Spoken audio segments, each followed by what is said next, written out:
Como é que faz, Nájila? Sim, mas e como é que faz pra gente? Alô? A Raniele está ouvindo? Raniele, você está ouvindo? Agora sim, vai lá, Ari. Moraes vota para tornar réus mais 200 do 8 de janeiro. Novas imagens mostram golpistas roubando armas do Palácio do Planalto. Vamos lá, Raniele. Olha, Amadeu, tá falhando, mas vamos tentar aqui. É o seguinte, essas novas imagens, né, que faz parte daquele combo que foi liberado no último fim de semana pelo ministro Alexandre de Moraes, mostram o momento exato em que um grupo de criminosos vai até a sala do Gabinete de Segurança Institucional, sala inclusive que eu mostrei no dia 9 de janeiro após a destruição do Palácio do Planalto, e lá eles saem com 3 caixas de armas. Eles chegam por volta das 3h10 da tarde do dia 8, eles começam a destruir a parede, que é de vidro. Logo em seguida, 20 minutos depois, eles conseguem acessar a sala e saem com essas 3 caixas de armas. Pelo menos há 4 momentos, essas imagens que foram analisadas, em que esses manifestantes criminosos, eles pegam o que se parece muito com armas. De acordo com o próprio GSI, são armas não letais. Somente 1 hora depois que eles acessam essa sala é que os próprios agentes do Gabinete de Segurança Institucional, que a gente mostrou ontem, que estavam sorrindo no subsolo, na outra sala, e vendo imagens no celular, deixando o capacete e escudo de lado, é que eles chegam ao local para tentar conter aí esses manifestantes. Aí estão as imagens que mostram mais uma ação delinquente dos golpistas que invadiram, nesse caso, o Palácio do Planalto. Há muito foco e luz sobre o Palácio do Planalto nesse momento, porque novas imagens foram mostradas, mas a gente não pode esquecer do que foi feito, né, a destruição feita no Congresso e, principalmente, o alvo mais dramático que foi o Supremo Tribunal Federal. Por falar em Supremo, Raniele, hoje tivemos o início da segunda votação.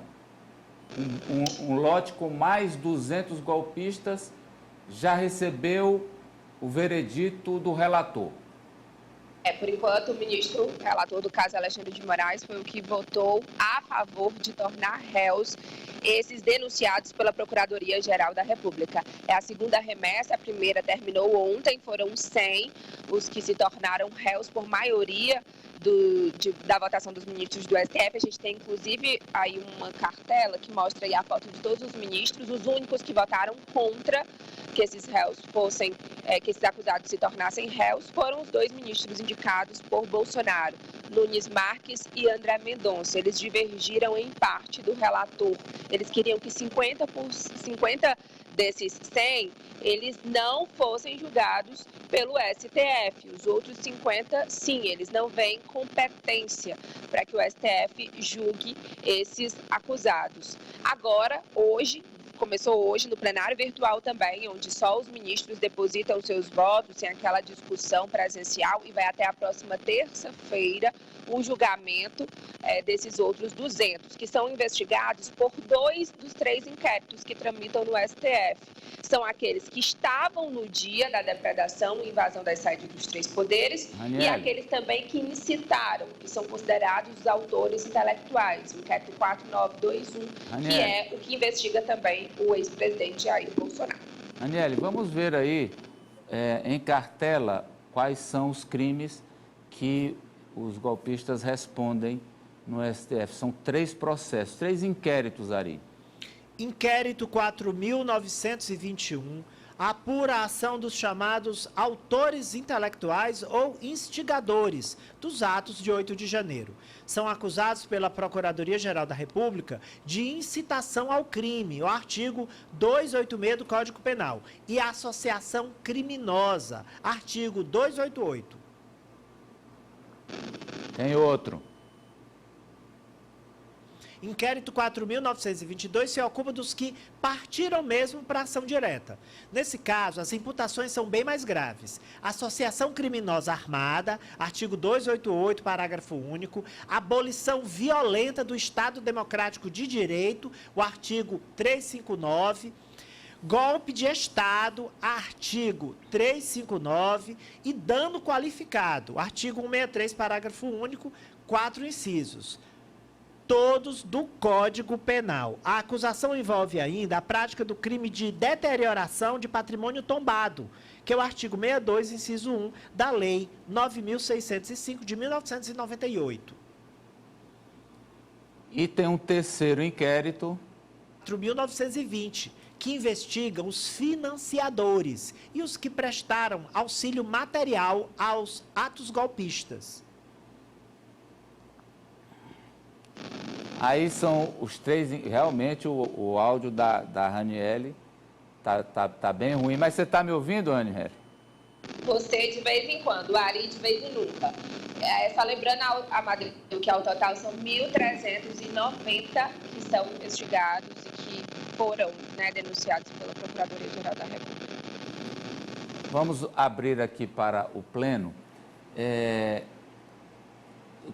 Claro, são mais de 1.000 os que vão passar por essa etapa no Supremo de recebimento da denúncia.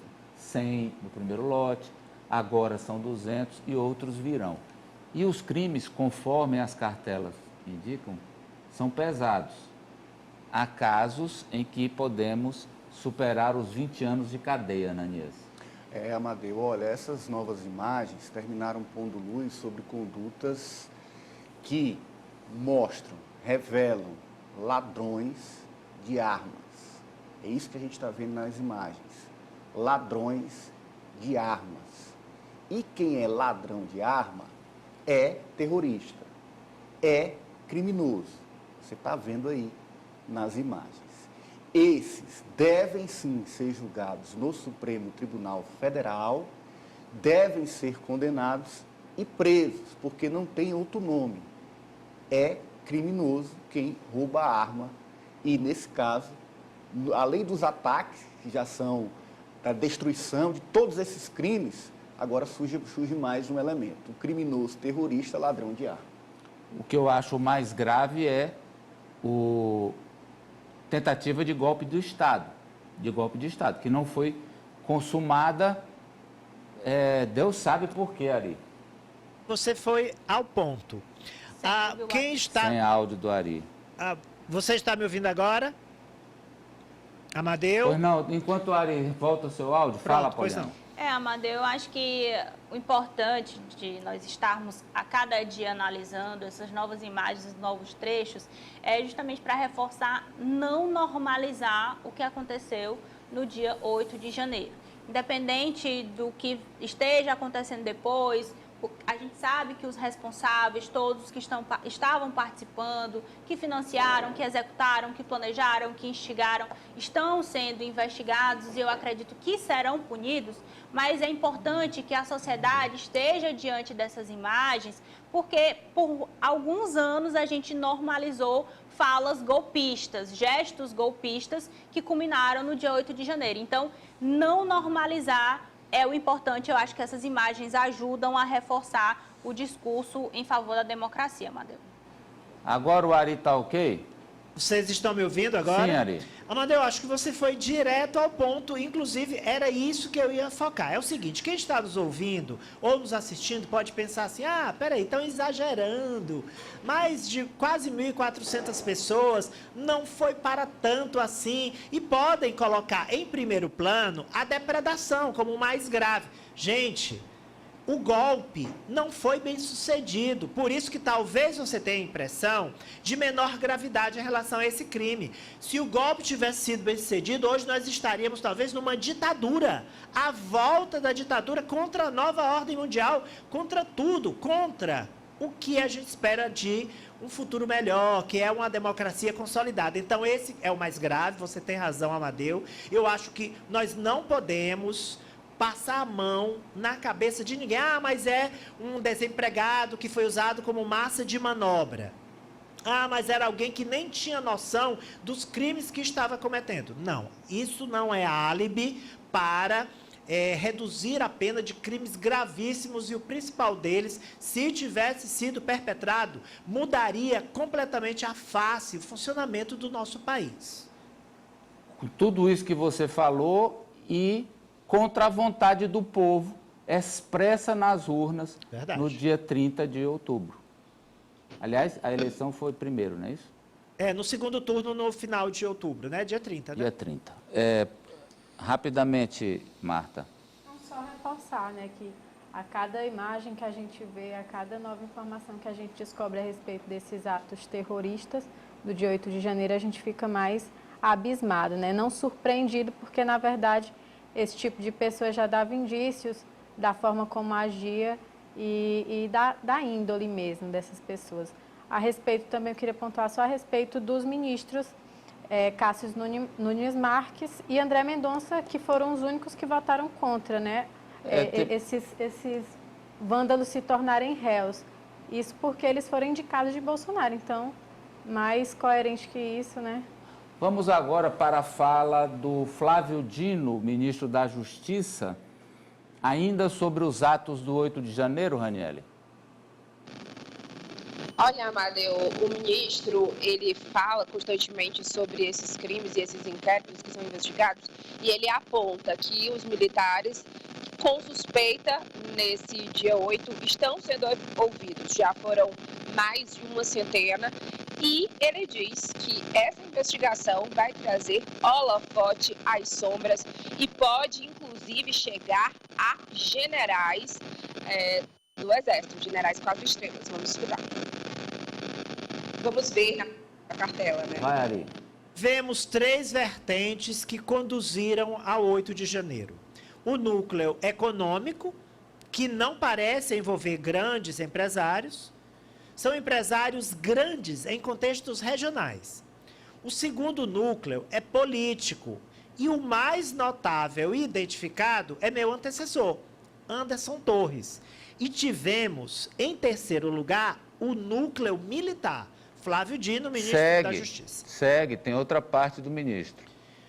Perto de 100 militares já foram ouvidos. O nível hierárquico desses militares está subindo.